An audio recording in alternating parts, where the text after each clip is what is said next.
Am I right in saying, John, that this weekend you gave the commencement speech at Salway Regina College? That's right. Okay. That's right. Congratulations. Did you get a honorary doctorate there? That's right. So Salway Regina. you're Dr. Baptiste now. Yeah! Congratulations. Dr. Baptiste. All right, bring that prescription pad in, my friend. All right.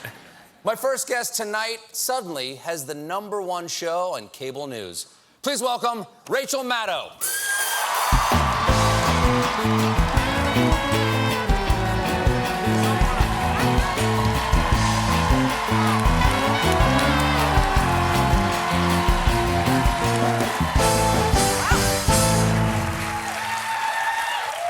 Thanks for being here. Nice to see you. Nice to see you. You're always fun to talk to. It's always interesting. It's always informative. It's always fun.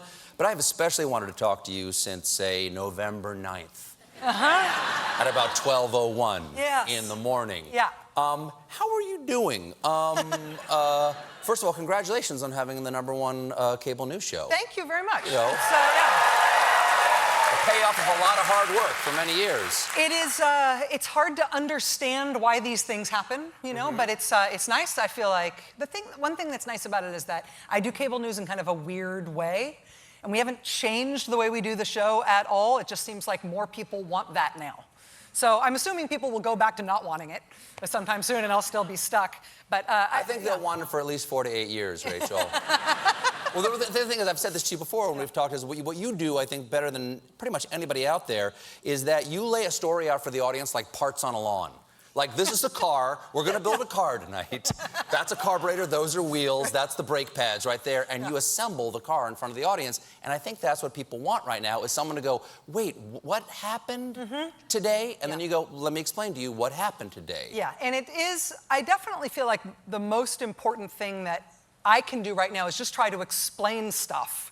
Here's what has happened, here's why we believe it to be true, and here's why it seems important. And just doing that, even if that's all you're trying to do, even if you're not even trying to break new news, you're just trying to explain the news that's out there, that's really hard to cram into an hour-long show. I mean, there's so much stuff happening every day.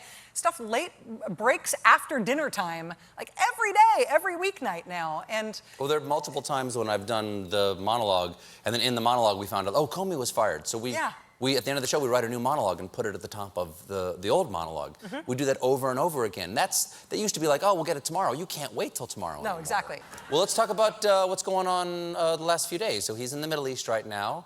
What do you make of his trip so far? You know, when he... I haven't seen the news lately. Is there peace in the Middle East? Is what I'm asking. Exactly. Has he solved it? Yeah. Well, he flew... Today, my favorite moment was when he flew from Saudi Arabia to Israel, and then as soon as he got to Israel, he said, I was just in the Middle East. Israel's like, where are you now? It'd be like me getting here and being like, I was just in New York. It was crazy. Yeah, it doesn't... Now you're on Broadway. Yeah. So, I mean, you know, presidential trips can go either way when there's a president in a time of crisis. I mean, in Watergate, right when Nixon was fighting the release of the Oval Office tapes, he decided to go to Saudi Arabia and Israel, and he came back and made this argument that he was so important for world peace that you couldn't possibly release those tapes. And the Supreme Court said, yeah, and they released the tapes, and then he was gone. So they didn't say it that way, but...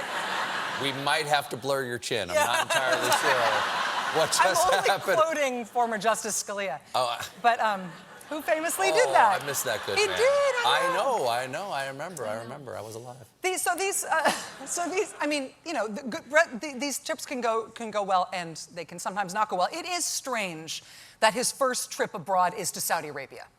After the number of times that he complained about Saudi Arabia being a source of terror and saying Obama shouldn't bow and that kind of stuff, that he goes there. Hillary Clinton the Clinton Foundation never should have taken Saudi money, and the Saudis are going to need to start paying, and the Saudis did 9/11. He said all this stuff about Saudi Arabia, but technically, a president is sort of supposed to use the first trip to pay tribute to our closest allies. And so usually it's to, like, you know, the UK, or, you know, someplace that, like, we have a long-standing, uncomplicated friendship with.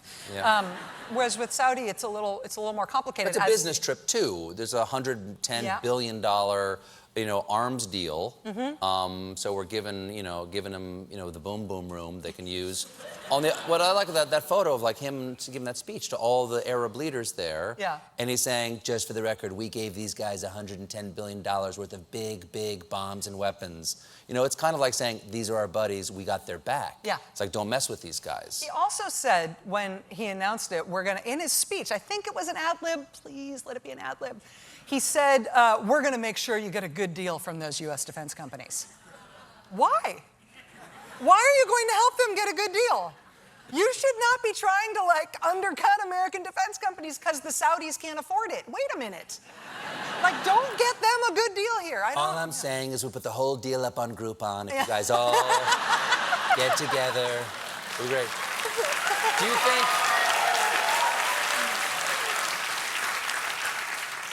Do you think this is an opportunity, now that he's overseas, they've seemed to have prized away his iPhone or his BlackBerry, whatever he has, his Galaxy, that things seem to have calmed down. If more than anything else, they need message control. And if he's just over there and so busy or too tired to tweet, this whole thing might be a positive thing for him. Because I hear there was an intervention or something. An intervention? Yeah, his people came to him and said, sir, you're going to paint yourself into a corner if you keep doing this. And evidently he's been quiet for days now. Wow. Yeah. Well, we haven't, whenever the tweeting quiets down, we think that maybe it's a change in course, but then it usually comes back. It's Do you Jones a little bit? Do you Jones a little bit? No, when the tweeting goes down? You don't scratch like this, No, I don't want the I got tweets. spiders on my skin. Is it cold in here?